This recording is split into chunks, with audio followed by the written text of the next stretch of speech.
Buckle up, you Vahek earth-breathing argon shard kleptomaniacs, because today we're diving into the absolute madness that is digital extremes, Warframe, and their wild ride through the gaming universe.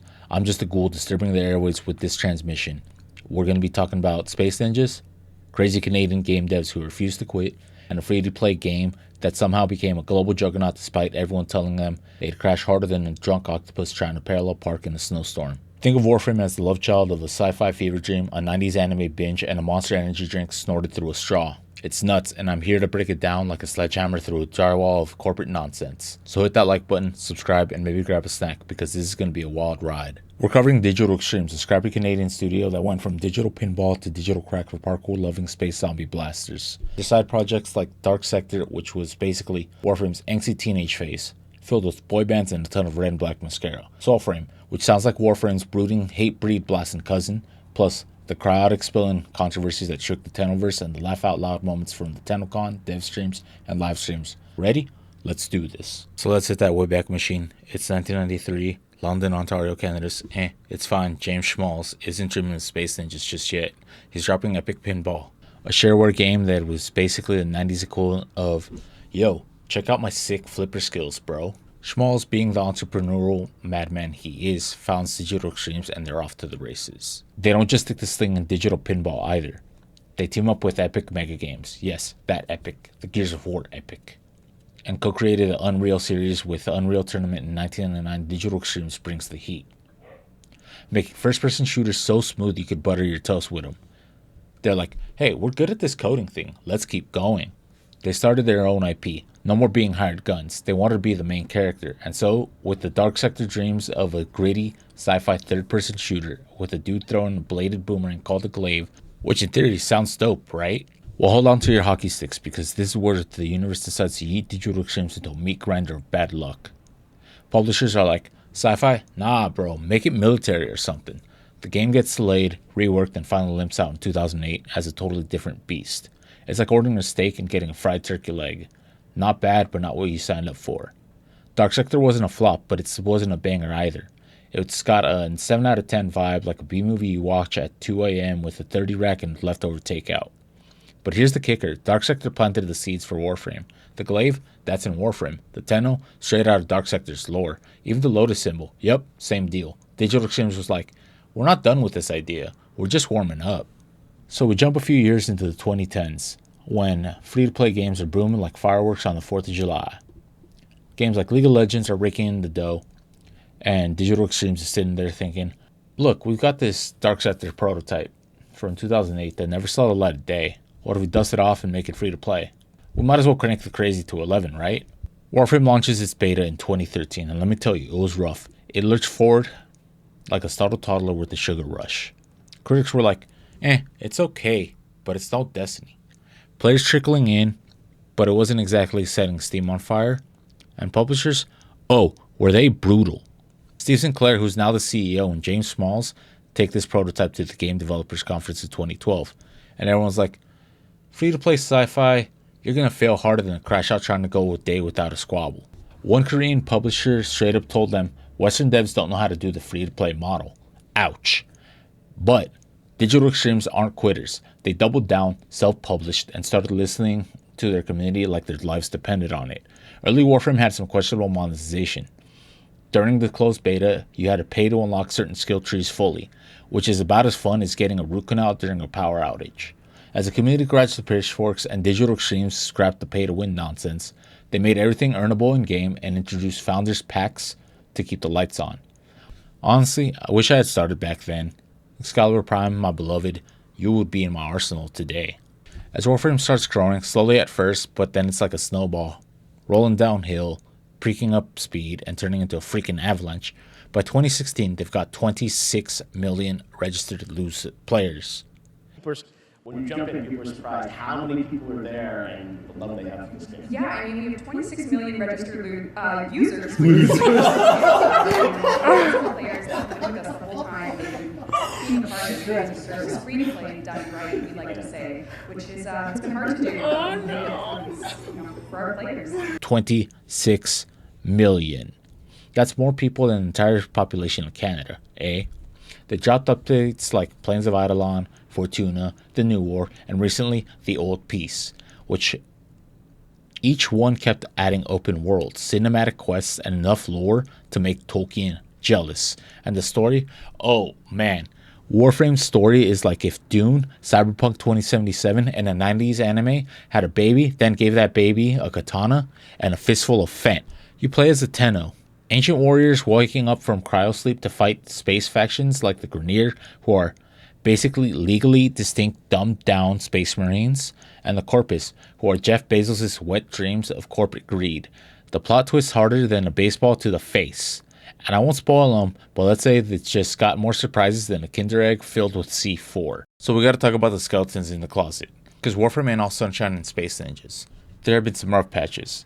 There's been bans galore, favoritism vibes, and the trap banning. Mainly blaming Nation for this one. Hearing concerns from the community, DE had to apologize and promise to tighten up their moderation game. It was a rough lesson in community management. Then there was this partner program fiasco around 2020. Some partners were, let's just say, not the best ambassadors for the Tenno. Orgus is angry. Was particularly notorious for being, well, a bit of a jerk. Think keyboard warrior with the side of mean. The community wasn't having it, and DE decided to yeet the old program and launch a new creator program to bring in folks who actually vibe with the game's spirit. It was a bold move, and while it ruffled feathers, it showed DE was listening. We can't ignore the darker side of the community. A fan-made tabletop RPG called Frame got cancelled faster than a bad sitcom because of toxic harassment from some players. The designer was just trying to make a love letter to Warframe, but got hit with a wave of hate on Reddit, X, and Discord. It's a sad reminder that even the best communities have a few bad apples. Game mechanics have also sparked some bar fights in the Tennoverse. The explosive self-damage system was like playing Russian roulette with your own grenades. Fun until you blow yourself up. When DE removed it in 2020, most players cheered, but some hardcore masochists were like, bring back my pain. Staring at you, Chroma and Hero mains. The Exodus adapters in 2017 were supposed to give more modding freedom, but with the Devere mods changing the power stats, min-maxers cried from their headaches. Speaking of 2017, our Lord and Savior Reworks helped correct some of the outbursts to the player base, and while some of the players did love the new combo-focused abilities, others, including myself, just wanted to spam miasma and nuke rooms like it was 2015. But with the changes in skill set, it did lead to Saren becoming one of my favorite focus farming frame. Now why is Warframe good, flaws and all? First off, it's free. Not free, but you gotta sell your kidney to get a new gun free. Actually free. You can grind for everything, and the grind is fun. It's like if you had to mop the rain away, but the mop shot lasers and played heavy metal.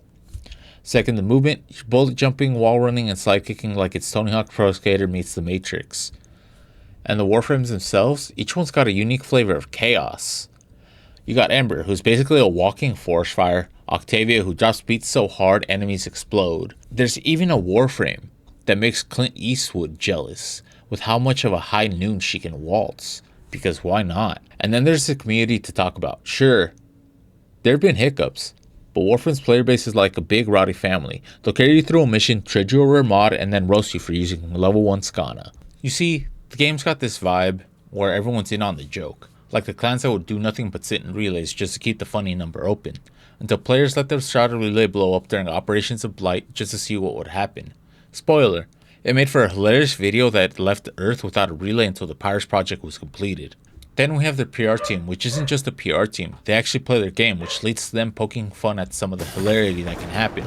Like the Lich named Bop Bip, or the Match 100. Found you!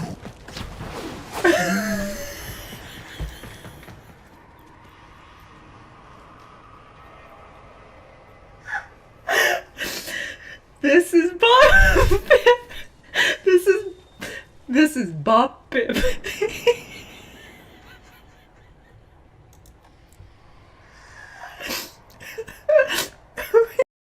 100 days of Warframe animation. They like to swing at their fanbase with odd questions they get asked on their dev streams like, the Warframes can get pregnant? Over there? Chat asked if Warframes get pregnant, asking for a friend. It's a random question. What?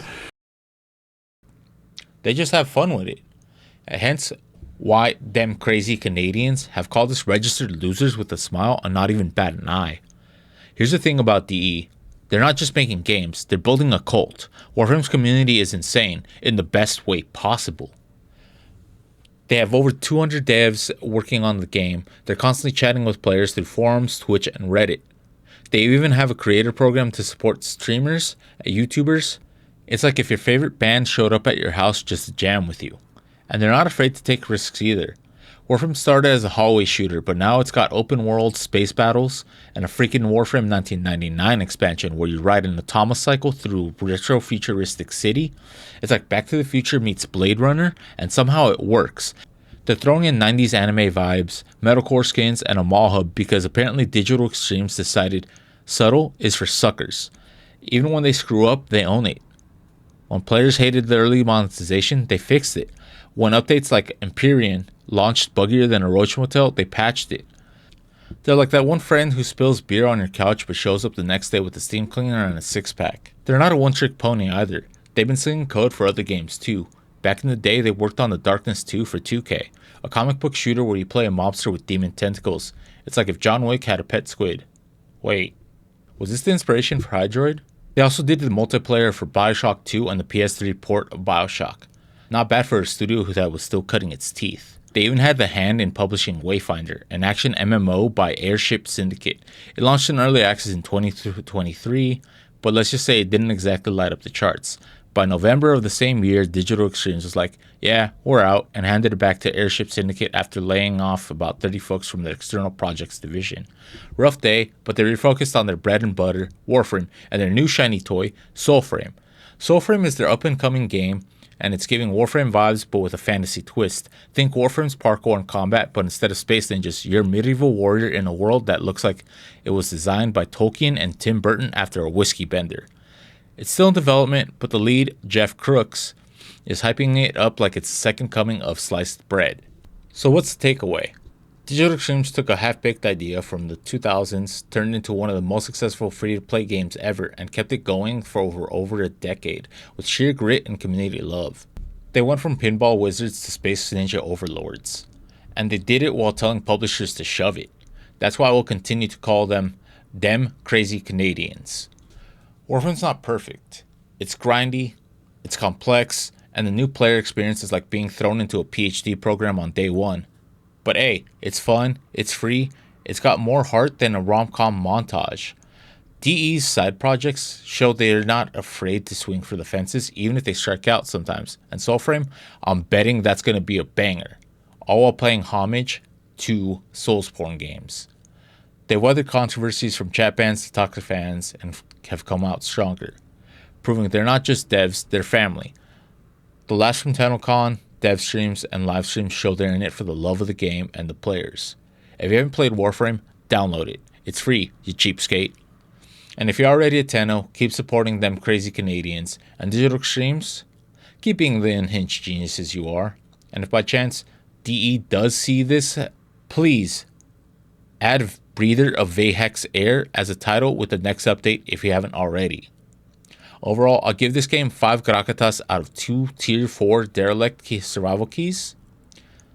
Do with that information as you will. This is Disturbed Ghoul signing off. Stay frosty, and maybe don't rap tap tap into the banner wall. It fucked my tomatoes up!